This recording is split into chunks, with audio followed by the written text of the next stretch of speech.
اس بچے کا بس ایک ہی کام تھا، وہ کمرے سے نکلتا تھا اور صحن میں جا کر مٹی میں کھیلنا شروع ہو جاتا تھا۔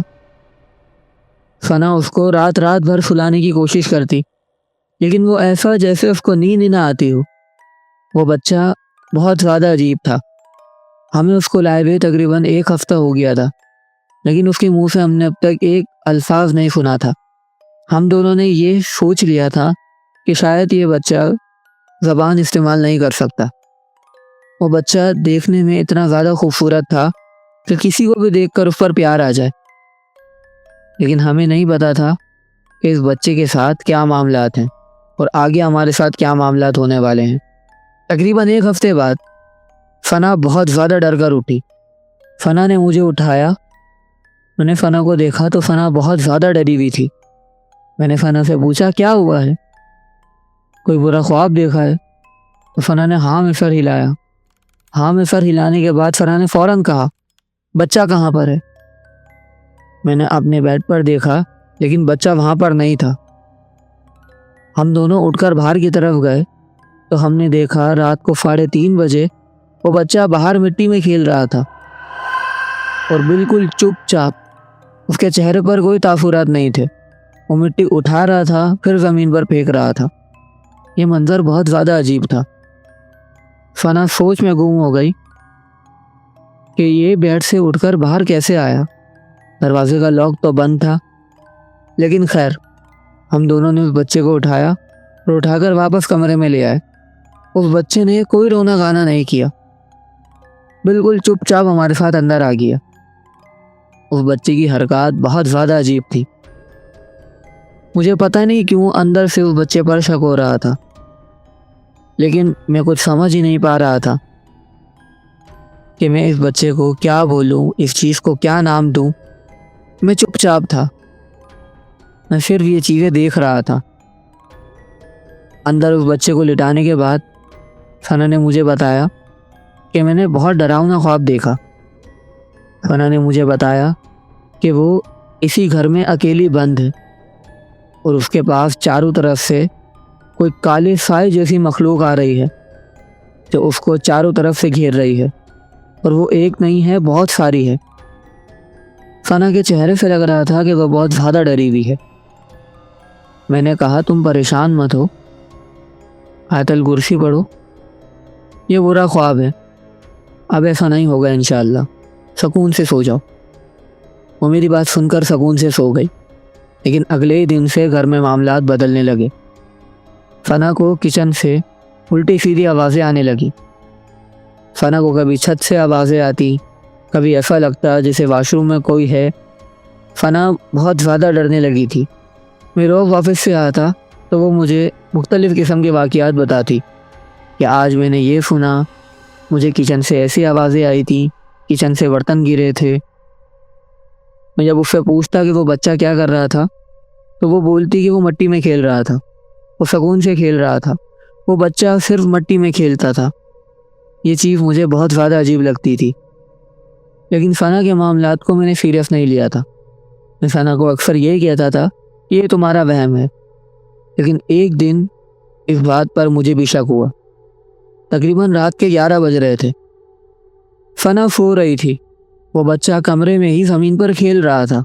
اس کے ہاتھ میں کوئی بھی کھلونا نہیں تھا، وہ بس زمین سے کھیل رہا تھا۔ میں اپنے بیڈ سے ٹیک لگا کر بیٹھا ہوا تھا۔ اچانک موبائل چلاتے چلاتے مجھے محسوس ہوا جیسے کچن کی طرف کوئی گیا ہے۔ مجھے ایک آہٹ سی ہوئی کہ باہر کوئی چل رہا ہے اور کچن کی طرف گیا ہے۔ میں نے اس بچے کو دیکھا، وہ سکون سے اپنا کھیل رہا تھا۔ میں دروازے کی طرف ہی دیکھ رہا تھا۔ تھوڑی دیر بعد مجھے پھر آواز آئی۔ میں اٹھ کر باہر گیا اور میں باہر چاروں طرف دیکھنے لگا۔ باہر صرف صحن کا بلب جل رہا تھا اور کچھ بھی نہیں تھا۔ میں باہر کھڑا یہی سب چیزیں دیکھ رہا تھا کہ اچانک مجھے کچن سے کسی کی آہٹ کی آواز آئی، جیسے کچن کے اندر کوئی ہے، لیکن کچن کا دروازہ بند تھا۔ میں کچن کی طرف جانے لگا۔ جیسے ہی میں کچن کا گیٹ کھولنے والا تھا، مجھے اچانک اندر سے ثنا کی چیخنے کی آواز آئی، بہت زور سے۔ میں نے پلٹ کر پیچھے کی طرف دیکھا۔ میں بھاگ کر روم میں گیا تو ثنا لیٹی ہوئی چیخ رہی تھی اور بہت بری طرح رو رہی تھی۔ وہ بچہ ثنا کو دیکھ رہا تھا۔ یہ بہت خوفناک منظر تھا۔ جس طرح ثنا چیخ رہی تھی میرے ہاتھ پیر پھول گئے تھے۔ میں نے ثنا کو اٹھایا، ثنا کے منہ پر پانی مارا۔ ثنا ہوش میں آئی۔ وہ مجھے دیکھ کر بہت بری طرح رو رہی تھی۔ اس نے مجھے روتے ہوئے بتایا کہ اس نے پھر سے کوئی برا خواب دیکھا ہے، لیکن میں یہ سوچ رہا تھا کہ خواب کے اندر کوئی اتنی بری طرح حرکتیں کیسے کر سکتا ہے۔ ثنا بہت زیادہ ڈر کے ماحول میں تھی۔ وہ مجھے روزانہ بتاتی تھی کہ اس کے ساتھ کچھ نہ کچھ پراسرار ہو رہا ہے۔ وہ رات اسی طرح گزر گئی۔ ثنا کو پوری رات نیند نہیں آئی۔ ثنا بس اس بچے کو دیکھ رہی تھی۔ ثنا نے اس خواب میں کیا دیکھا تھا یہ تو اس نے مجھے نہیں بتایا۔ جب میں نے اس سے پوچھا تو وہ کہہ رہی تھی کہ مجھے یاد نہیں ہے، اب خواب بہت برا تھا۔ وہ بچے کو دیکھتے دیکھتے پوری رات گزار گئی اور وہ بچہ بھی وہیں پر اکیلا کھیل رہا تھا۔ یہ معاملہ میرے گھر میں بہت زیادہ عجیب تھا۔ تقریباً صبح کے 4 بجنے والے تھے تو ثنا کو تھوڑی بہت نیند آئی۔ ثنا نیند کی آغوش میں چلی گئی، لیکن میں اٹھا ہوا تھا۔ وہ بچہ اپنے معمول کے مطابق وہیں بیٹھ کر کھیل رہا تھا۔ اچانک مجھے ایسا لگا جیسے کمرے کی کھڑکی پر کسی نے دستک دی ہے۔ جیسے ہی دستک دی میں نے اس کھڑکی کی طرف دیکھا۔ میرے کمرے کی کھڑکی کو جو باہر کی طرف کھلتی تھی کوئی بہت ہی کم آواز میں ناک کر رہا تھا۔ میں نے اللہ کا نام لیا۔ میں اٹھ کر اس کھڑکی کی طرف گیا۔ میں نے جیسے ہی کھڑکی کھولی تو میں نے باہر دیکھا کہ کوئی بھی نہیں تھا۔ باہر سب کچھ سناٹا تھا۔ میں پلٹ کر واپس بیڈ کی طرف آ رہا تھا کہ میری نظر پڑی زمین پر۔ زمین پر وہ بچہ نہیں تھا اور دروازہ کھلا ہوا تھا۔ میں بھاگ کر باہر کی طرف گیا۔ میں نے دیکھا کہ وہ بچہ وہیں پر مٹی میں کھیل رہا ہے۔ اس بچے کے تاثرات بالکل نہ ہونے کے برابر تھے۔ وہ بنا آواز کے، بنا کسی ایکسپریشن کے وہاں پر کھیل رہا تھا۔ لیکن میرے لیے سوال یہ تھا کہ اتنی اچانک وہ یہاں پر کیسے آ گیا۔ میں اس بچے کو صرف ایک نظر دیکھ رہا تھا۔ میں اس بچے کو اٹھا کر واپس کمرے میں لایا۔ جیسے ہی میں کمرے میں آیا تو میں نے دیکھا کہ ثنا کا جسم بالکل اکڑا ہوا ہے۔ ثنا کی آنکھیں اوپر چڑھی ہوئی تھی اور ثنا کے منہ سے جھاگ نکل رہے تھے۔ میں نے اس بچے کو ایسے ہی چھوڑا۔ میں بھاگ کر ثنا کی طرف گیا۔ ثنا، آنکھیں کھولو، کیا ہوا ہے تمہیں؟ ثنا کے ہاتھ پیر بالکل اکڑ رہے تھے۔ میں نے بہت دیر ثنا کو ہلایا۔ ثنا سنبھلنے میں ہی نہیں آ رہی تھی۔ تھوڑی دیر کے بعد ثنا کے منہ سے کچھ الفاظ نکلے۔ ان الفاظ میں جو آواز تھی وہ سن کر میری ریڑھ کی ہڈی تک سن ہو گئی تھی۔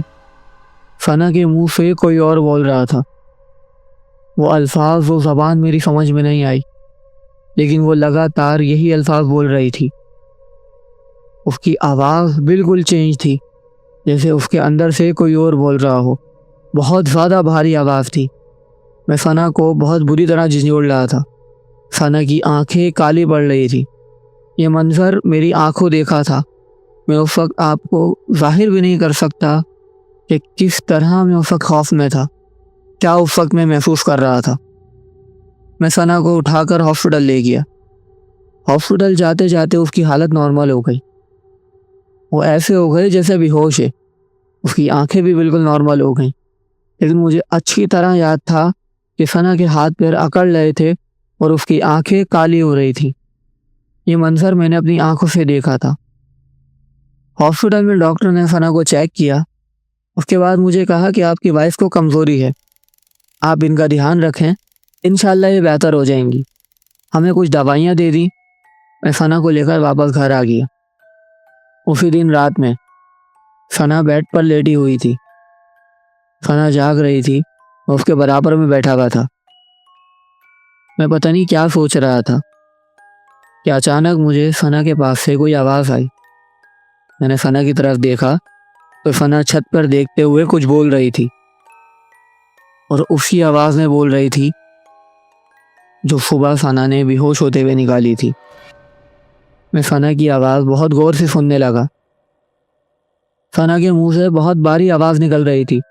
اور وہ جو الفاظ بول رہی تھی وہ الفاظ پتہ نہیں کس زبان کے تھے، اس کے منہ سے کوئی اور بول رہا تھا۔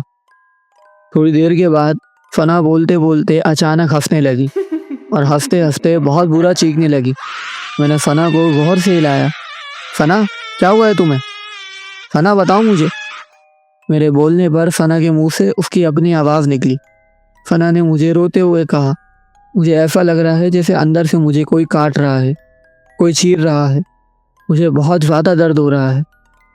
فنا کی یہ حالت دیکھ کر میرے آنسو آ گئے۔ فنا بہت زور زور سے چیخ رہی تھی۔ میں نے چاروں طرف نظریں دوڑائیں، میں نے دیکھا وہ بچہ کمرے میں نہیں ہے۔ وہ بچہ اپنے معمول کے مطابق وہیں پر باہر کھیل رہا تھا۔ یہ منظر بہت زیادہ خوفناک تھا۔ فنا کی یہ حالت دیکھ کر میں کافی گھبرا گیا تھا، مجھے کچھ بھی نہیں سمجھ آ رہا تھا۔ فنا بہت الٹی سیدھی حرکتیں کر رہی تھی، چیخ رہی تھی، چلا رہی تھی، ہنس رہی تھی، ہنستے ہنستے رو رہی تھی۔ مجھے کچھ بھی نہیں سمجھ آیا۔ جیسا میں نے آپ کو بتایا کہ فنا کی طبیعت خراب ہونے پر میں اس کو ہاسپٹل بھی لے کر گیا تھا، لیکن وہاں بھی مجھے کوئی فائدہ نہیں ہوا۔ میں نے گھبرا کر اپنی پھپھو کو کال کیا۔ میں نے انہیں بتایا کہ میری وائف کی حالت بہت زیادہ خراب ہو رہی ہے۔ پھپھو کا گھر قریب ہی تھا۔ پھپھو جلد ہی میرے گھر پر آ گئی۔ میری پھپھو فنا کی حالت دیکھ کر بہت زیادہ پریشان ہو گئی۔ وہ پرانی عورت ہے، ان کو اس چیز کا شاید زیادہ پتہ تھا۔ میری پھپھو نے فنا کو دیکھ کر کہا کہ یہ ہاسپٹل کا معاملہ نہیں لگتا، میں نے تمہیں اس وقت بھی کہا تھا۔ یہاں میں آپ کو بتاتا چلوں کہ جب فنا کی پہلے طبیعت خراب ہوئی تھی تو اس وقت بھی پھپھو نے مجھے کہا تھا کہ مجھے اس طرح کا کوئی معاملہ لگ رہا ہے، لیکن میں نے پھپھو کی بات کو آئی گئی کر دیا تھا، کیونکہ میں کسی بھی ہال میں پڑھنا نہیں چاہتا تھا، میں کسی بھی فالتو سوچ میں نہیں پڑھنا چاہتا تھا۔ لیکن شاید میں غلط تھا، یہ معاملہ کچھ اور ہی تھا۔ فنا کی حالت بہت زیادہ خراب تھی، ہم دونوں اس کو سنبھال نہیں پا رہے تھے۔ فنا بہت زیادہ خوفناک حرکتیں کر رہی تھی، اس کی آواز اس قدر پراسرار تھی کہ میری روح فنا ہو رہی تھی اس کی آواز سنتے ہوئے۔ وہ مجھے دیکھ کر بیڈ سے اچھل کر میرے پاس آ رہی تھی۔ ڈر کے مارے میں نے اس کو بیڈ سے باندھ دیا تھا۔ وہ کبھی ہنس رہی تھی، کبھی رو رہی تھی، لیکن اس کی حالت بہت زیادہ خراب تھی۔ میرے آنسو آ رہے تھے اپنی وائف کو دیکھتے ہوئے، کیونکہ اس طرح کا خوفناک معاملہ میرے ساتھ پہلی بار ہوا تھا۔ میری وائف کے ساتھ یہ معاملات میرے سامنے ہو رہے تھے اور میں اس چیز سے لڑ نہیں پا رہا تھا۔ مجھے سمجھ ہی نہیں آ رہا تھا کہ میری وائف کے ساتھ کیا ہو رہا ہے۔ خیر، ہم نے فنا کو قرآن سنایا۔ ساری رات میں اور پھپھو فنا کو آیت الکرسی سناتے رہے۔ قرآن کی بہت سی صورتیں ہم نے فنا کو پڑھ پڑھ کر سنائی۔ صبح تک فنا بے ہوشی کی حالت میں چلی گئی۔ اس کی حالت ہلکی ہلکی کر کے ایسے ہو رہی تھی جیسے انسان بالکل تھک کر سونے کی حالت میں آ جاتا ہے۔ صبح میری پھپھو نے مجھے ایک عامل کا پتہ بتایا۔ میں ان عامل سے ملنے گیا۔ میں نے ان کو سارا معاملہ بتایا، جو میرے گھر میں میری وائف کے ساتھ ہوتا آیا ہے۔ انہوں نے میری بات سن کر صرف اتنا کہا، تم باہر سے کوئی چیز لے کر آئے تھے؟ میں نے ان کی بات کا انکار کر دیا، کیونکہ میں باہر سے ایسی کوئی چیز نہیں لے کر آیا تھا۔ باہر سے ان کا مراد تھا کہ کسی رشتہ دار سے یا کسی عزیز سے کوئی چیز لے کر آئے تھے، لیکن میں ایسی کوئی چیز نہیں لایا تھا۔ میں نے ان کی بات کا انکار کر دیا۔ خیر، انہوں نے مجھے کہا، تمہارے گھر آ کر میں تمہارے گھر کا جائزہ لوں گا، پریشان نہ ہو، انشاءاللہ سب بہتر ہو جائے گا۔ عامل صاحب نے مجھے منگل کے دن کا وقت دیا۔ منگل کے دن تقریباً عصر کے بعد وہ میرے گھر پر آ گئے۔ میرے گھر آنے کے بعد انہوں نے میرے گھر کی ایک ایک چیز دیکھی۔ تب تک وہ فنا سے نہیں ملے تھے۔ فنا اپنے کمرے میں آرام کر رہی تھی۔ فنا کو پتہ بھی نہیں تھا کہ باہر کوئی آیا ہوا ہے۔ عامل صاحب نے ہی مجھے منع کیا تھا کہ اپنی وائف کو مت بتانا کہ تم نے مجھے بلایا ہے۔ اس میں ان کی کیا حکمت عملی تھی، یہ بات مجھے بعد میں پتہ چلی، لیکن اصل جڑ ہمیں پھر بھی نہیں پتہ تھی۔ عامل صاحب میرے صحن میں ہی جگہ جگہ دیکھ رہے تھے۔ وہ پتہ نہیں کیا تلاش کر رہے تھے، لیکن میں ان کے پیچھے پیچھے ہی تھا۔ کچن کے پاس وہی بچہ کھیل رہا تھا۔ عامل صاحب کی نظر جیسے ہی اس پر پڑی، وہ عامل صاحب کو بہت گھور کے دیکھنے لگا۔ عامل اور وہ بچہ دونوں ایک دوسرے کو دیکھ رہے تھے۔ عامل صاحب بھی اپنی جگہ پر اچانک ہی کھڑے ہو گئے۔ ان کو پتہ نہیں کیا سوچا، کیا انہوں نے سوچا، وہ چپ چاپ اس بچے کو دیکھتے رہے۔ انہوں نے کوئی سوال نہیں کیا، نہ ہی کچھ بولا۔ وہ بچہ بھی چپ چاپ عامل صاحب کو دیکھ رہا تھا۔ اتنے میں اچانک ثنا کے زور سے چیخنے کی آواز آئی۔ میں بھاگ کر اندر کی طرف گیا تو اندر جا کر جو میں نے دیکھا وہ دیکھ کر میرے رونگٹے کھڑے ہو گئے۔ ثنا بیڈ پر الٹی لیٹی ہوئی تھی اور اس کے ہاتھ پیر بالکل ٹیڑھے ہوئے تھے۔ اس کی آنکھیں بالکل اوپر چڑھی ہوئی تھی اور وہ بہت بری طرح آوازیں نکال رہی تھی۔ میں چیخ کر ثنا کے پاس گیا۔ عامل صاحب نے میری آواز سنی تو وہ بھی بھاگتے ہوئے کمرے میں آئے۔ عامل صاحب نے ثنا کی حالت دیکھی، انہوں نے کچھ کلمات پڑھے، کچھ آیتیں پڑھیں۔ اس وقت ثنا کی حالت تھوڑی بہتر ہو گئی۔ اس کے بعد ثنا کا علاج ایسے ہی چلتا رہا۔ وہ بچہ جب بھی ہمارے گھر میں تھا، میں اس بچے کا نام بار بار اس لیے لے رہا ہوں کہ ثنا کا علاج تقریباً 2 مہینے تک چلا۔ 2 مہینے میں ثنا نے بہت ساری بری سار حرکتیں کریں، لیکن اس بچے کا مزاج وہیں کا وہیں تھا۔ جیسے ہی ثنا کا علاج مکمل ہوا، وہ بچہ ہمارے گھر سے غائب ہو گیا۔ اس بچے کا کہیں پتہ نہیں چلا۔ ہمیں اس چیز کا بالکل بھی نہیں پتہ تھا کہ ثنا کے اوپر کیا چیز ہے اور کہاں سے آئی ہے، لیکن اس بات کا پتہ ہمیں بہت بعد میں جا کر چلا۔ ثنا نے بھی ہمیں اس بارے میں کچھ نہیں بتایا تھا۔ ثنا نے اس بچے کی کچھ پراسرار حرکتیں دیکھی تھی، لیکن پتہ نہیں کیوں ثنا نے ہم سے وہ باتیں شیئر نہیں کی، نہ مجھ سے یہ باتیں شیئر کی۔ خیر، ثنا کا علاج مکمل ہونے کے بعد وہ بچہ ہمارے گھر سے غائب ہو گیا۔ میں نے اس بچے کو تقریباً 1 مہینے تک ڈھونڈا۔ پتہ نہیں کون کون سی جگہ پر میں نے اس کو تلاش کیا، لیکن بعد میں مجھے عامل صاحب نے ہی بتایا کہ تمہارے گھر میں جو اثرات، جو نزول تھے، وہ اس بچے کی وجہ سے تھے۔ اس بات کا مجھے آج بھی یقین نہیں ہوتا، لیکن مجھے وہاں سے بھی یہ بات پتہ چلی جہاں سے میں بچہ لے کر آیا تھا۔ خیر، اس بچے کی وجہ سے میری بیوی کی جان پر بن آئی تھی۔ وہ کیا تھا مجھے نہیں پتہ، لیکن وہ جو بھی تھا وہ بہت خاموش مزاج تھا، بہت زیادہ خطرناک تھا، اور اس کے اثرات میں نے اپنی وائف پر بہت قریب سے دیکھے ہیں۔ میرا آپ کو یہ کہانی سنانے کا مقصد صرف اتنا سا ہے کہ اگر آپ اپنے کسی عزیز کی یا اپنے کسی ساتھ رہنے والی کی اس طرح کی ایکٹیویٹیز دیکھیں تو برائے کرم اس سے دور ہو جائیں، کیونکہ یہ چیزیں آپ پر بھی اثر انداز ہو سکتی ہیں۔ آپ سب میرے لیے دعا کیجیے گا، اور میں بھی آپ کے لیے دعا کرتا ہوں کہ اللہ پاک آپ سب کو ایسے اثرات سے محفوظ رکھے، ایسے پراسرار واقعات سے محفوظ رکھے۔ تو یہ تھی آج کی ہماری ایک خوفناک اور پراسرار کہانی جو ہمارے بھائی نے ہم سے شیئر کی۔ انسانیت کا جذبہ ہم سب میں ہوتا ہے، اور اولاد کا دکھ ہر ماں باپ سمجھتے ہیں۔ جن کے یہاں اولاد نہیں ہے وہ اس دکھ سے بخوبی واقف ہیں، لیکن اللہ پاک ان سب کو ایسے حادثات سے بچائے۔ یہ حادثہ کہیں بھی ہو سکتا تھا، کسی کے بھی تھرو۔ یہ قسمت تھی کہ اس حادثے کا ذریعہ یہ بچہ بنا، یا اس پراسرار مخلوق کا ان کے گھر میں آنے کا ذریعہ یہ بچہ بنا۔ اللہ پاک ہم سب کو ایسے حادثات سے محفوظ رکھے اور اپنے ایمان پر عمل کرنے کی توفیق عطا فرمائے، کیونکہ جو شخص ایمان پہ ہوتا ہے وہ اپنے ایمان کی بیس پر ان چیزوں سے بچ جاتا ہے۔